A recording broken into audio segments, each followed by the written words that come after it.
Hi everyone, this is Gemma for Shiny Fashion TV, and as you can see, I've got my specs on. I mean business today because I'm here to talk to you about authenticity, and in particular authenticity on designer bags. Now this is, as always, very excited. I always say that because I'm a little bit like a kid in a candy store. I've got designer bags aplenty surrounding me here, and I'm going to start off with my favourite, this baby. This is the Dolce & Gabbana Boston, and I'm a little bit in love with it.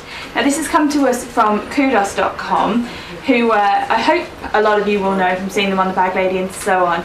They specialise basically in bringing us gorgeous bags like this at discount prices, and the discounts are so good that I think a lot of you maybe think they're a little bit too good to be true. So they've very kindly donated me a few designer bags. Sadly I've got to give them back, so I can have a look at them, show you what to look for in a designer bag and prove that these really are authentic.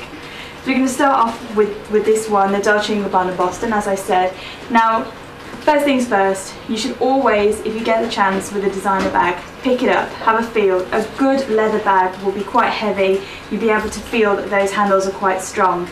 Now, obviously we're talking about online, you might not be able to do that, so there are other things that you can look out for as well. First thing is, if the site's got close-ups, take a look at the stitching.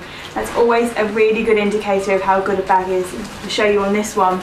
You can see that the stitching's very neat, it's very secure.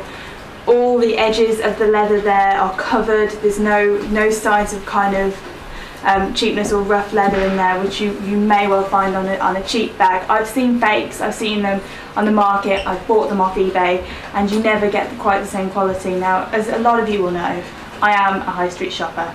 I have absolutely no qualms about that, but the one thing I always do invest in is a nice designer bag.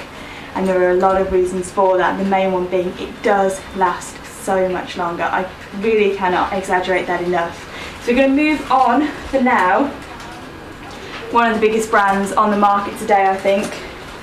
Very, very gorgeous. I'm sure most of you guessed, this one's a Chloe.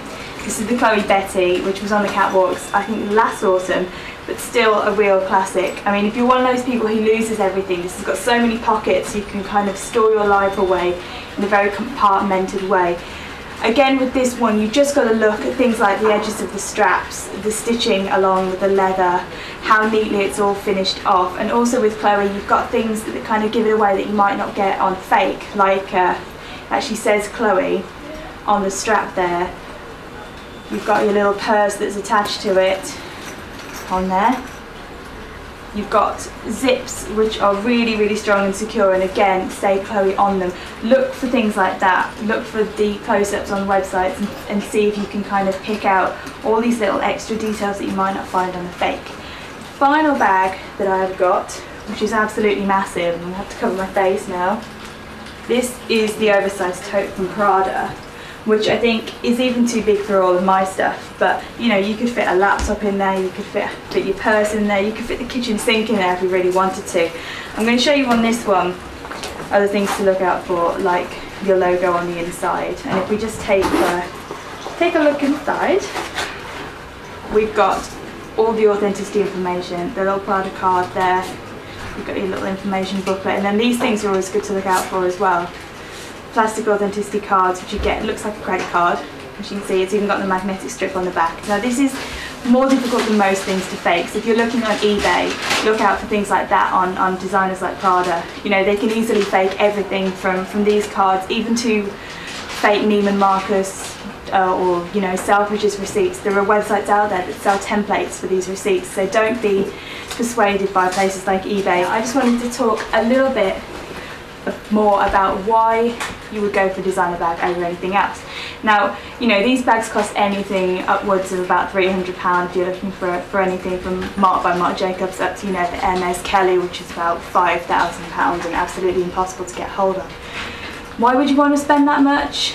Well, we've all had cheap bags. I've had bags that cost me 15 quid, and to be honest, they lasted like they cost me 15 quid.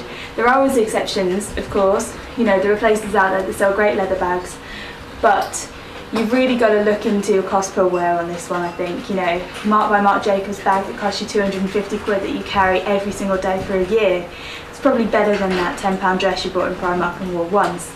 So remember that when you're looking at how expensive they are. Think about the craftsmanship that's gone into these bags and just how much time and effort has been taken to make sure that they're gorgeous. Okay, so hopefully I've given you a few tips on how to look for authenticity. There are loads more brilliant resources online, and just remember, when you're shopping, look for a reputable source like kudos.com. Look at the kind of magazines that might have given them recommendations in the past. You know, these guides have been recommended by people like Grazia. And also take a good look at the returns policy, because you can, with a site like Kudos, always send it back if you get the bag and you're not happy. But you know, I don't think we're going to be sending this one back anytime soon.